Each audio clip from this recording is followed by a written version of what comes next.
अस्सलाम वालेकुम दोस्तों, आपका दोस्त मोहम्मद ज़ीशान अब दूसरी गज़ल लेकर आपकी खिदमत में हाज़िर है। और दोस्तों, मैं गज़ल सुनाने से पहले आपको कुछ कहना चाहता हूँ कि हमारा ये चैनल आप सबसे पहले सब्सक्राइब करें, लाइक करें और शेयर करें ताकि ज़्यादा से ज़्यादा लोगों तक ये गज़ल पहुँच सके। तो आज निस्बतन एक गुमनाम शायर हैं, हमारे उस्ताद शायर हैं लेकिन फ़ेमस नहीं है। उनकी ये गज़ल रज़ा टवाना साहब। न जाने किस लिए इतनी मेरी कुरीद में है, न जाने किस लिए इतनी मेरी कुरीद में है, जो शख्स अब भी मेरी कुव्वत ख़रीद में है।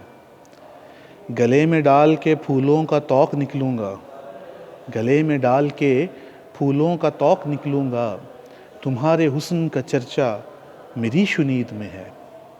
हमारे लब पर उसी के फूल खिलते हैं, हमारे लब पर उसी के फूल खिलते हैं, हमारा घर अभी वादिये फ़रीद में है। और नज़र उठा के जो देखे तो फूल खिलने लगे, नज़र उठा के जो देखे तो फूल खिलने लगे, ये मोजज़ा भी मेरे चारागर की दीद में है। कुछ और देर आज़ादारियाँ करेंगे रज़ा, कुछ और देर आज़ादारियाँ करेंगे रज़ा, हसद का खून अभी लश्करे यज़ीद में है। शुक्रिया।